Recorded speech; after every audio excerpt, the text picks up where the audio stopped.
Il est 19h. Yarana, merci de nous rejoindre sur la première. Voici les titres que nous allons développer ce soir. C'est une décision qui pourrait mettre définitivement fin à la carrière politique de Gaston Floss. Il écope de 5 ans de plus d'inéligibilité dans l'affaire dite du faux bail de Papeete. Les victimes du Taporo 7 tentent d'obtenir des dédommagements non sans peine. Le navire qui avait subi une voie d'eau en mars dernier avait emporté dans son sillage des tonnes de marchandises, un préjudice estimé à plusieurs millions de francs pacifiques. L'indemnité temporaire de retraite pour les uns, le remboursement des frais engagés par la CPS pour les maladies radio-induites pour les autres. Les syndicalistes promettent de remettre le couvert avec le haut-commissaire fraîchement installé. Transition énergétique, défiscalisation nationale. Nous verrons tout cela en détail dans quelques instants. Eric Spitz est l'invité de ce journal. Et notre rubrique à Haïfénois ce soir nous emmène dans un champ de pastèques à Huahine avec la famille Koulombani. 5 ans d'inéligibilité pour avoir fraudé afin de s'inscrire sur les listes électorales de Papeete en 2019. Le coup près est tombé pour Gaston Floss. La justice l'a reconnu coupable ce matin avec Pascal Haïti et Raymond Waller, le bailleur. Son avocat déplore qu'une fois de plus, Gaston Floss connaisse un sort qu'un justiciable lambda n'aurait pas connu. À 91 ans, il pourrait donc voir sa carrière politique s'arrêter là. Lucille Guichet-Tiraoué, Patita Savia. Gaston Floss, absent à l'audience ce matin. Il n'entendra pas cette nouvelle condamnation. Déjà inéligible depuis l'affaire de la citerne d'eau d'Erima, l'ancien président écope de 5 autres années d'inéligibilité avec exécution provisoire, 1 million de francs d'amende et 9 mois avec sursis. Et l'appel n'y changera rien. Totalement décalé par rapport à la réalité et l'appel s'impose. Comment ça décalé par rapport à la réalité ? Nous avons plaidé la relaxe parce que la relaxe s'imposait et je déplore une fois de plus que M. Floss subisse un sort qu'un justiciable lambda n'aurait pas connu. Sa compagne et colocataire, Pascal Haïti, est condamnée à 6 mois avec sursis et 500 000 francs d'amende. Le bailleur peu regardant, Raymond Waller, à 9 mois avec sursis et 500 000 francs d'amende. Monsieur Waller a beau dire qu'il fait partie d'une indivision, il savait qu'il ne pouvait pas signer ce bail, il l'a dit, il l'a reconnu. Il a reconnu qu'il avait subi la pression de monsieur Floss pour le signer. Je ne vois pas où est la discussion dans ce dossier-là. La culpabilité a été reconnue. La justice reconnaît donc que le bail signé était un faux dans le but de pouvoir s'inscrire indûment sur les listes électorales de Papeete en vue des municipales de 2020. Gaston Floss, qui était déjà inéligible dans l'affaire de la citerne d'Erima, connaît déjà le nom de celui qui mènera la liste du Amouithira aux prochaines territoriales. Les précisions demain dans votre matinale radio, dont il sera l'invité café. Les propriétaires des matériaux qui se trouvaient à bord du Taporo 7 entament un long parcours du combattant. Ils veulent se faire rembourser après avoir perdu toutes leurs marchandises dans l'accident survenu en mars dernier. Mais l'enquête confiée à un commissaire par la compagnie d'assurance suit son cours et paraît surtout interminable pour les victimes. Les détails avec Mérénie Gamblin, Sandroli et Julien Vescovali. En mars dernier, le Taporo 7 devait ravitailler les îles sous le vent. Mais problème, à Taha, Reatea ou encore Bora Bora, les commerçants n'ont jamais reçu leur commande. En cause, le bateau qui a failli couler. J'ai perdu 50 000 francs de marchandises. Alors c'est pas énorme, mais voilà, je suis pas la seule. Ça fait quand même un trou de presque 45 000 francs et ça fait 2 jours de chiffre d'affaires. Très pénalisé parce qu'on a besoin du matériel pour travailler et qu'on n'en a pas, quoi. Près de 3 tonnes de marchandises immergées, les victimes ont saisi le tribunal de commerce et attendent toujours qu'on les rembourse. Un collectif devrait voir le jour pour faire poids contre l'armateur. Ils ont créé une page Facebook avec des informations qu'ils donnaient à l'intérieur. Parce que ces particuliers-là, certains, ils n'ont pas été assurés. Mais je profite de l'occasion qui m'est offerte pour leur dire à ceux qui n'ont pas saisi encore le Taporo de faire le nécessaire parce que passé 1 an, il n'y a plus d'action en justice. Selon l'article 27 de la loi du 18 juin 1966, le transporteur est responsable des pertes ou dommages subis par la marchandise depuis la prise en charge jusqu'à la livraison, sauf dans certains cas. Je ne sais pas si vous vous souvenez, en 2001, le Dory avait pris feu. Cas exonératoire du transporteur maritime, il n'y a pas eu d'indemnisation des intérêts cargaison. La faute nautique. Est-ce que ici on va nous opposer la faute nautique ? On peut sourire, c'est quand même un navire qui est à quai. Et en plus, il a l'obligation de mettre un navire en état de navigabilité, en conformité avec le voyage qu'il va faire. Donc, a priori, le cadre juridique est très bien défini. Près de 80 millions de francs de pertes marchandes, estime le commissaire enquêteur. Et ce n'est pas fini. L'assureur européen de la compagnie maritime est toujours en train de constater les dégâts. Ni l'armateur ni l'assureur n'ont souhaité s'exprimer à ce sujet.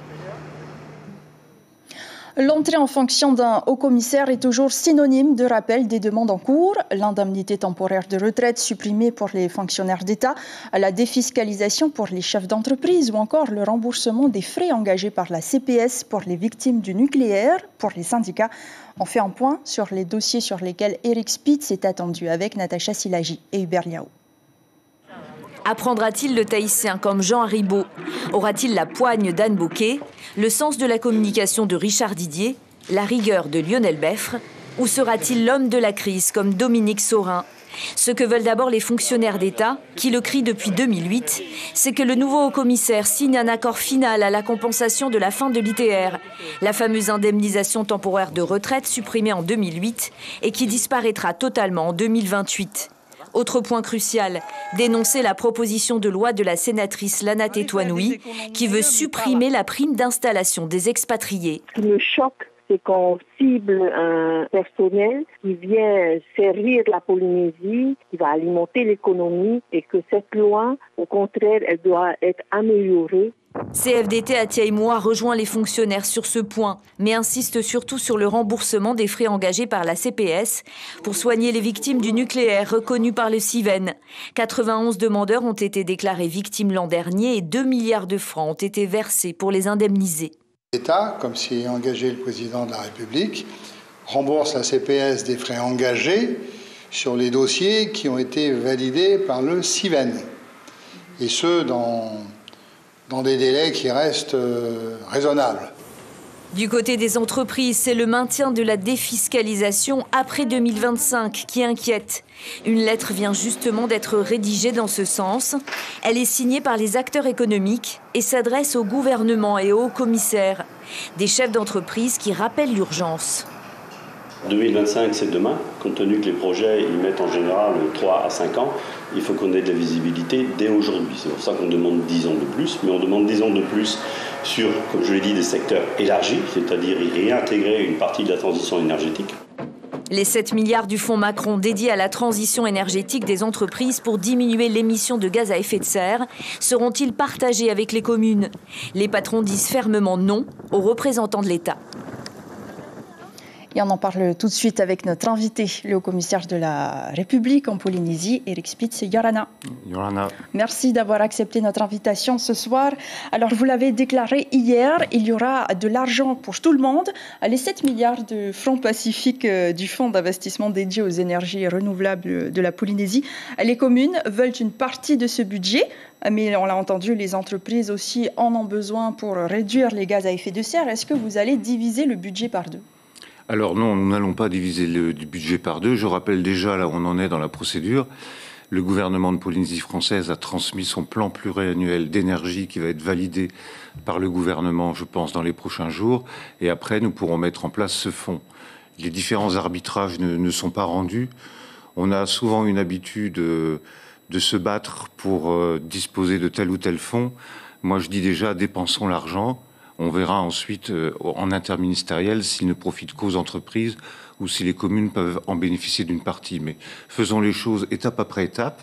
On valide le plan pluriannuel d'énergie de la Polynésie française et ensuite on arbitrera ce point. Mais les communes pourront tout de même prétendre ? Ce n'est pas encore arbitré, donc pour l'instant, je ne peux pas vous répondre. Alors, la défiscalisation, on l'a entendu, dans 2 ans, c'est fini. On ne peut pas se projeter quand on est chef d'entreprise. Est-ce que vous allez vous battre, vous mobiliser dès aujourd'hui pour que le dispositif soit prolongé ? Alors, 2 choses. Déjà, j'aimerais rappeler aux chefs d'entreprise que l'État, pendant la crise sanitaire, a dépensé 31,4 milliards d'aides et a garanti pour 52,5 milliards de prêts. Et ça, on parle souvent de l'argent qu'on a mis sur la table pour aider le pays, mais on a aussi mis beaucoup d'argent sur la table pour aider les entreprises. Et c'est grâce à cette action, finalement, que l'économie polynésienne ne s'est pas effondrée pendant la crise sanitaire. Donc ça, il ne faudrait pas l'oublier. Sur le deuxième point, il y a un engagement du président de la République à ce que la défiscalisation aille après 2025, mais il y a un groupe de travail qui va se réunir pour modifier peut-être certains taux, certaines conditions d'attribution de la défiscalisation. Durcir la réglementation aussi. Mais la défiscalisation, c'est important. Elle a créé l'année dernière environ 250 emplois, 1250 emplois indirects. Ça représentait 9 milliards de francs pacifiques. Mais tout le monde a aussi en tête un certain nombre d'échecs retentissants. Des abus aussi. Des hôtels qui ensuite ont fermé, qui ont été des verrues dans le paysage. Donc il n'est pas interdit quand même de réfléchir à faire mieux. Nous allons parler de l'accompagnement maintenant économique de l'État. Pour la Polynésie, vous avez déclaré hier aussi, je cite, « Le salut de la Polynésie, c'est de créer de la richesse. On ne peut pas tout attendre de tout. » Ces déclarations peuvent être prises à double sens, c'est-à-dire que d'un côté, vous allez dans le sens d'une partie des élus indépendantistes et d'un autre, on peut imaginer que la France n'a plus les moyens financiers pour accompagner la Polynésie et qu'elle demande à la Polynésie de se débrouiller toute seule. Est-ce que c'est le cas ? Non, mais c'est quand même terrible. Quand on demande aux gens de travailler, de créer de la valeur, ça ne veut pas dire pour autant que l'État va arrêter ses subventions. Enfin, il n'y a pas de corrélation entre les deux. Mais pour avoir un système de sécurité sociale, pour avoir des minima sociaux, pour aider les plus pauvres et les plus démunis, il faut bien créer de la valeur. Donc vous encouragez le pays à créer de la richesse plus que d'aller se rendre à Paris pour c'est-à-dire que nous, on continuera bien évidemment. Vous avez parlé du fonds énergie renouvelable. Donc on continue de créer des fonds et de soutenir la Polynésie, ses communes. Mais c'est pas... Si nous donnons une subvention, nous aimerions qu'à l'arrivée, ça crée de la richesse, de l'emploi, du logement. Parce que moi, c'est ça qui m'intéresse, c'est la vie quotidienne des Polynésiens, c'est pas les grands discours. Donc on comprend bien que la France qui va se désengager petit à petit, ce n'est pas ce qu'il faut comprendre, mais cela rejoint un peu les propos du président de la République tenus en août dernier. Alors est-ce qu'aux yeux de l'État, la Polynésie est une mendiante ? Non, bien évidemment, la Polynésie, c'est une chance pour la France. C'est une chance pour la France, notamment dans le défi que nous avons à relever de la transition écologique, de la transition environnementale. Nous allons d'ailleurs, nous discutons avec les Américains qui, lors de leur initiative, ont oublié, semble-t-il, un certain nombre de choses qui se faisaient en Polynésie. C'est la raison pour laquelle la France, le SWAC, enfin un certain nombre de choses tout à fait innovantes. La Polynésie pourrait être un exemple ? Oui, je pense que la Polynésie pourrait être un exemple, une vitrine dans le Pacifique. Et c'est tout l'enjeu aussi de la stratégie d'innovation 2030 que le pays est en train d'élaborer avec le soutien de l'État. Pour le nucléaire, cette fois, lors de sa venue l'an dernier, le président de la République avait reconnu que la France avait une dette envers la Polynésie. Est-ce qu'elle peut se traduire aussi dans le remboursement des frais engagés par la CPS pour la prise en charge des maladies radio-induites, comme demandent les syndicalistes ? Alors déjà, pour rembourser ces frais, il faut trouver les malades. Donc, je vous rappelle que 5 ans après la loi Morin, il n'y avait que 11 personnes d'indemnisées. Depuis, on a élargi les critères, on est arrivé à 200. Et puis, le chef de l'État a encore élargi ces critères en donnant des droits aux ayants droit. Et nous avons créé au sein du Haut Commissariat une mission composée de jeunes Polynésiens très motivés, qui vont vers les gens, qui vont dans les îles Gambier et qui font pas une permanence, ils font du porte-à-porte. Ils vont vraiment chercher les gens. Quel bilan de cette mission 9 mois plus tard ? En 6 mois, il y a 130 dossiers qui sont sortis. Vous voyez. En 10 ans, il y en avait 200. Là, en 6 mois, il y a déjà 130 dossiers qui sont sortis.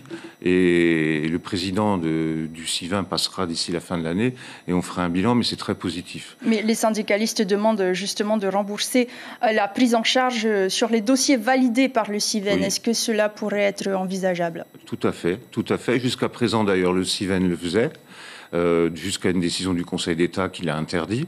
Donc l'État va le faire. Nous sommes dans une discussion avec la CPS pour connaître environ un montant forfaitaire par dossier. Mais évidemment, nous allons le faire sur tous les malades qui ont été reconnus par le CIVEN.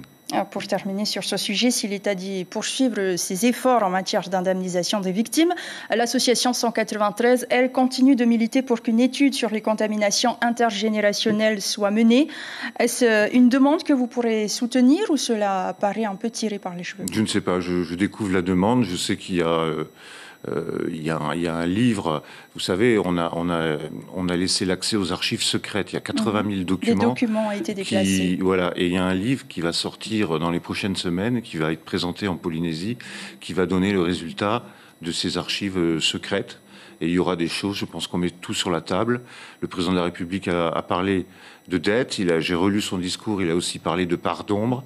Et je crois que maintenant, cette ombre, il est temps de l'effacer, de se retrouver dans le soleil. Et d'avancer. Merci beaucoup pour ces premières réponses, Monsieur le Haut-Commissaire. Nous allons revenir avec vous juste après, puisque le budget 2023 du ministère des Outre-mer est en hausse de 300 millions d'euros par rapport à 2022, soit près de 36 milliards de francs pacifiques.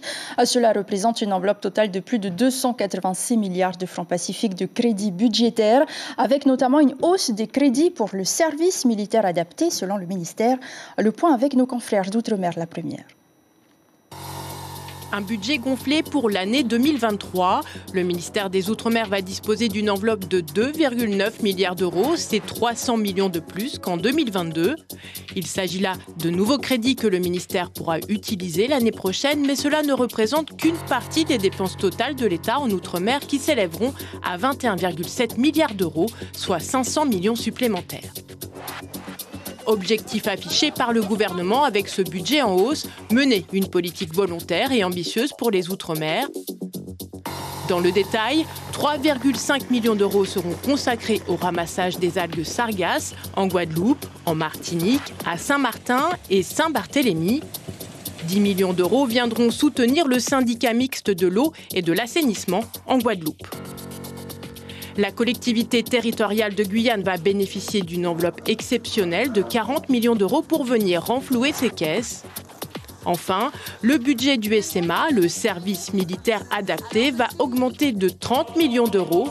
Une enveloppe qui vient notamment soutenir la création de 2 nouvelles compagnies, l'une à Ao, en Polynésie française, et l'autre fraîchement inaugurée à Kawini, à Mayotte. L'armée qui reste le plus gros employeur en Polynésie. Monsieur le Haut-Commissaire, l'État continue ses efforts en matière de recrutement et d'emploi. Est-ce que vous allez, dans le cadre de votre partenariat avec le pays, l'encourager à créer plus d'activités économiques? Oui, bien évidemment. Enfin, j'aimerais déjà revenir sur votre reportage. Je vais me rendre à Ao dans les prochains jours pour inaugurer le GSMA. Je rappelle que les jeunes ont une formation militaire à Aroé et qu'ensuite, là, ils vont apprendre des métiers en lien avec l'écotourisme. Les premiers stagiaires sont déjà d'ailleurs sur l'île depuis le début de ce mois. Oui, ils sont une vingtaine et c'est donc notre 4e section du GSMA en Polynésie française. Et donc, comment encourager le pays à créer plus d'activités à côté de ce que fait l'État? Voilà, c'est ça. Et puis surtout, former des jeunes de manière un petit peu souple, de manière à ce qu'ils puissent trouver du travail, parce que c'est quand même le travail, un logement, enfin c'est quand même avec ça qu'on débute dans une vie. Et c'est important pour l'État d'asseoir un petit peu sa volonté de soutenir ces jeunes des territoires d'outre-mer qui n'ont pas d'avenir, un peu, qui ont abandonné l'école. Je crois qu'on peut dire sans forfanterie que le service militaire adapté dans tout l'outre-mer est une des plus belles réussites de l'État parce qu'il s'adresse à nos jeunes les plus éloignés de l'emploi et puis qui commence par leur apprendre le savoir-être. Pour terminer, en politique maintenant, vous arrivez à 7 mois des élections territoriales. C'est compliqué, on est déjà en campagne. Les élections législatives se sont soldées par la victoire de 3 députés indépendantistes. Si le Tavini Huir Atira arrivait au pouvoir l'an prochain, l'attitude de l'État sera-t-elle la même qu'avec l'actuel gouvernement autonomiste? Ou devrions-nous nous attendre à ce que la France ferme les robinets, pour reprendre les termes d'une ex-ministre des Outre-mer? Alors, il faut être très clair. Le rôle d'un haut-commissaire, c'est de s'assurer de l'application de la loi et de la bonne organisation des élections. Donc, il y a déjà eu divers partis au pouvoir, dont le Tavini, d'ailleurs, quand j'étais en Polynésie française. Donc, ce n'est absolument pas mon rôle de me déterminer pour l'un ou pour l'autre. Moi, je veux que cette élection se passe bien, que les débats électoraux soient de qualité et qu'à la fin, on ait des résultats incontestables. Donc, quel que soit le parti au pouvoir, l'attitude de l'État ne changera pas? Et l'État travaille avec les gens qui sont élus. Le Tavini Huirattira qui se rend d'ailleurs à l'ONU pour plaider l'accession de la Polynésie à la pleine souveraineté. En pleine tension dans la zone Indo-Pacifique, vous saluez la démarche ou vous regrettez cet entêtement? Je pense que nous souhaiterions que ce comité de décolonisation se rende enfin en Polynésie française, qui voit ce qui est fait, la place de l'État, une démocratie qui fonctionne, ce qui n'est plus si courant que ça dans notre monde actuel, et qu'ensuite il se fasse une idée, mais pas uniquement de New York, quoi. Ce serait quand même plus réaliste de venir ici et de voir ce qui se fait, ce qu'il a déjà fait d'ailleurs en Nouvelle-Calédonie. Donc vous invitez le Tavini Huirattira à venir vous rencontrer, vous, le représentant de l'État, pour discuter de leur processus de décolonisation? Le comité de décolonisation à qui on dit des choses à New York. L'ONU donc, voilà, les représentants de l'ONU. Je préférerais qu'ils viennent sur le terrain voir comment ça se passe. Et pourquoi la France ne va pas s'asseoir à la table des discussions à l'ONU aussi? Parce que pour l'instant, ça ne nous paraît pas approprié. Et pour terminer, on a l'impression qu'aujourd'hui, l'État n'a plus réellement le pouvoir, hormis celui d'accorder des chèques. Est-ce que vous serez celui qui affirme la présence de l'État en Polynésie ou vous serez plutôt en retrait? L'État, vous dites qu'il n'a pas de pouvoir. Il a quand même le pouvoir régalien, il a quand même un pouvoir économique certain. Je vous rappelle quand même que toutes les politiques publiques du pays, quelles qu'elles soient, sont financées par l'État, tout ou partie, enfin une grande partie. Par exemple, pour l'éducation nationale, l'État paye le salaire des professeurs. Donc, ça fait 90% des coûts de fonctionnement. Donc, je n'ai pas l'impression que l'État, ni que mon prédécesseur, ait été un haut-commissaire effacé. Au contraire, il a bien appuyé la présence de l'État pendant la crise sanitaire notamment. Et j'ai bien l'intention... moi, mon objectif, vous savez, c'est pas de dire l'État... moi, mon objectif, c'est que la Polynésie française se porte mieux à mon départ qu'à mon arrivée. Tout le reste, je m'en fiche à la limite. Merci beaucoup, monsieur le haut-commissaire, d'avoir répondu à nos questions ce soir. Nous retiendrons par exemple que la défiscalisation nationale, comme promis par Emmanuel Macron, ira au-delà de 2025. Un groupe de travail est en place pour revoir les critères d'attribution. Concernant le Fonds pour la transition écologique, un arbitrage serait réalisé avant de pouvoir mettre à disposition les fonds. Et ensuite, concernant le nucléaire, donc vous acceptez que c'est envisageable, du moins que les dossiers validés par le CIVEN, les remboursements donc des frais engagés par la CPS soient pris en charge par l'État. Merci beaucoup, Eric Spitz, d'avoir été notre invité ce soir. Le premier sommet des pays insulaires du Pacifique, vous le savez, cela démarre demain aux États-Unis. Une rencontre qui reflète la perception américaine de la menace tangible posée par les incursions diplomatiques de la Chine dans une région dont les voies maritimes sont un corridor stratégique vital reliant l'Australie à ses alliés et partenaires dans l'Indo-Pacifique. Alors, vue de Chine, en quoi la Polynésie est-elle stratégique pour le maintien de la paix, Arnaud Miguet? Oui, bonjour Agatha, il y a clairement une lutte d'influence et c'est affiché. Pékin lorgne de plus en plus sur les îles du Pacifique. On l'a vu avec les îles Salomon. La Polynésie française n'est pas une exception. Le Pacifique, c'est un enjeu économique, une ressource incroyable pour la pêche, des ressources minières, mais aussi un enjeu stratégique et militaire. La Chine veut y établir des infrastructures et des ports, notamment pour sa marine.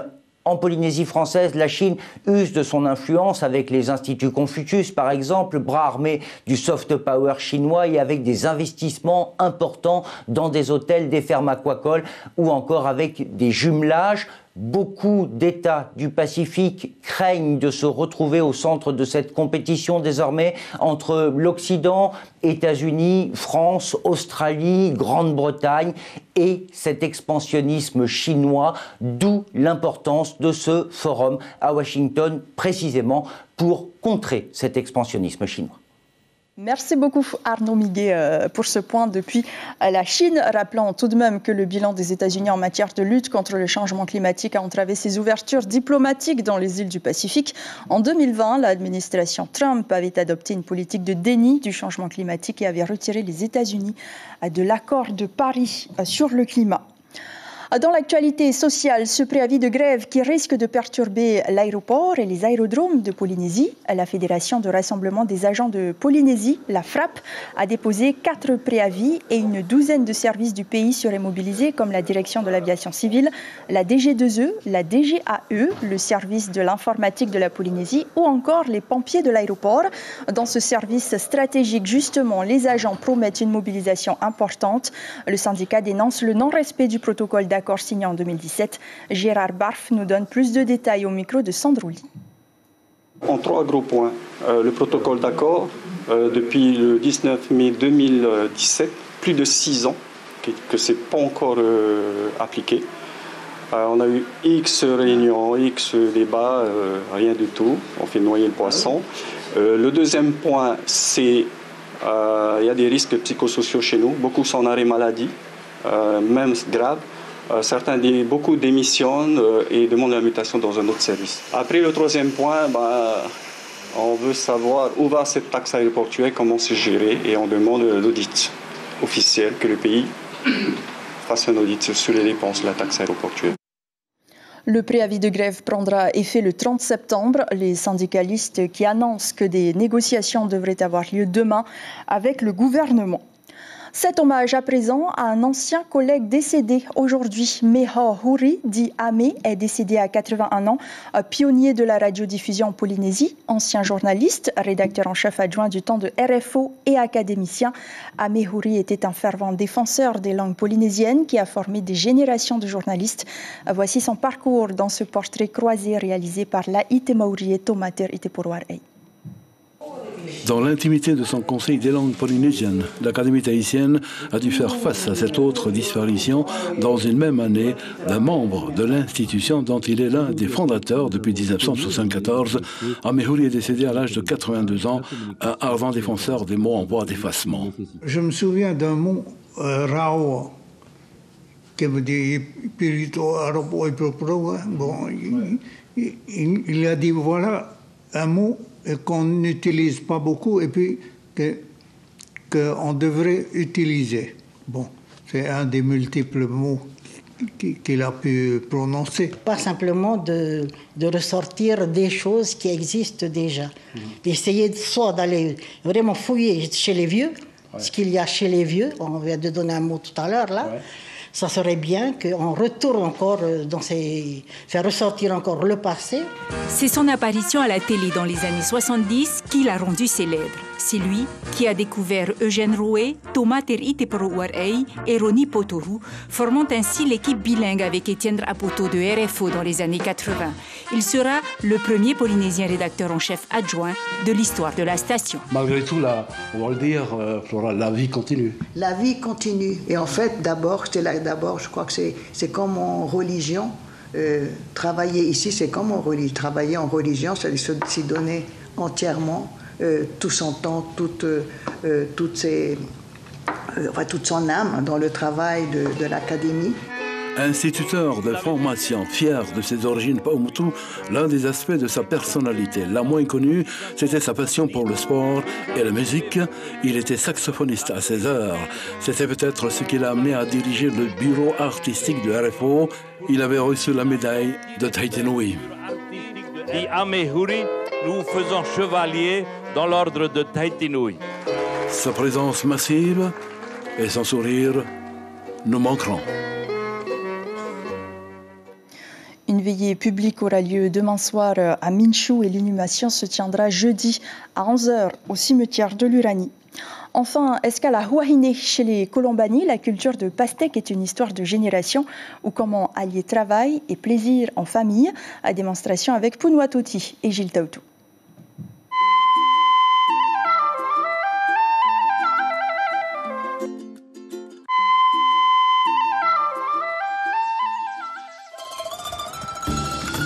Une terre, une famille, un avenir.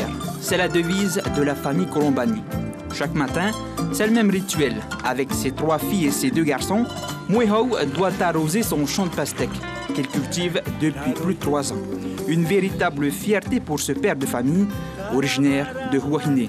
Il compte bien transmettre à ses enfants ce savoir-faire et cette richesse qu'offre la nature. ça. Hein. Et en même temps aussi, c'est pour les épargner un peu de la connexion d'aujourd'hui. On sait tous, on connaît tous Facebook, hein, TikTok.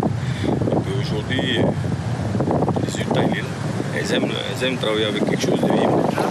C'est mieux de travailler dans le fort que de rester sur rien. Ça nous aide à travailler. Pour Ouattei, scolarisé au lycée Paul Gauguin, travailler la terre est un moyen essentiel pour renforcer les liens familiaux. Ouais, ça me fait du bien et ça m'aide aussi à bouger dans la journée.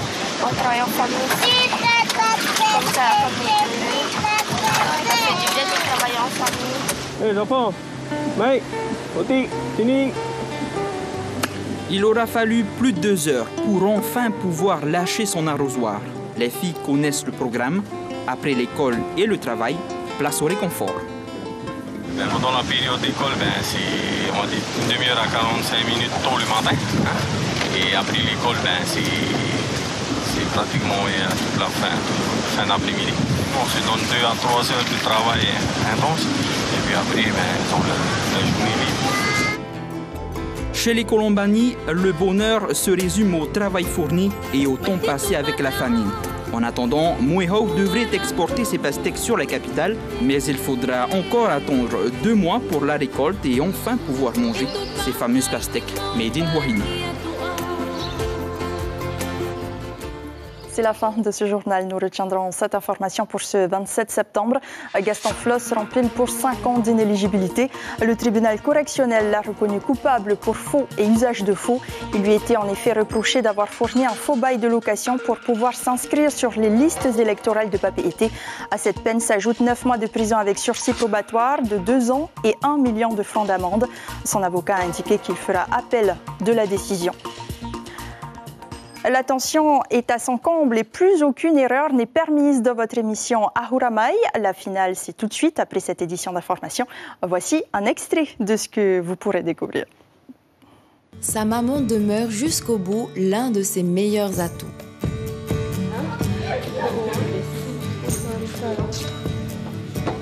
Alors, comment tu te sens dans ça va, je pense qu'elle est plus stressée que moi. C'est toujours comme ça, tout le temps.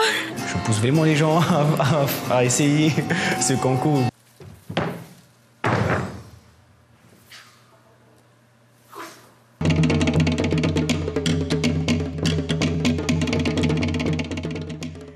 La meilleure danseuse et le meilleur danseur recevront un chèque de 300 000 francs pacifiques.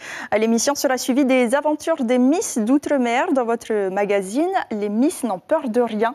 Vaïmalama Chavez vous emmène en Guadeloupe. Et n'oubliez pas que vous pouvez également suivre la finale territoriale du concours des voix des Outre-mer sur notre page Facebook. À la une de Tahiti Info demain, les armateurs dans la tourmente à propos du fret et du carburant. Merci de rester fidèle à votre chaîne publique. Très belle nuit et à demain.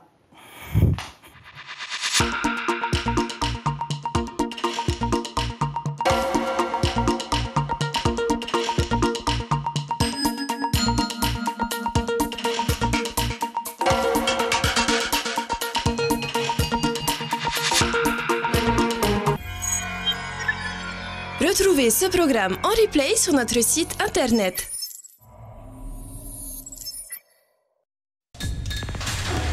L'information en continu sur Polynésie la première, Internet et réseaux sociaux.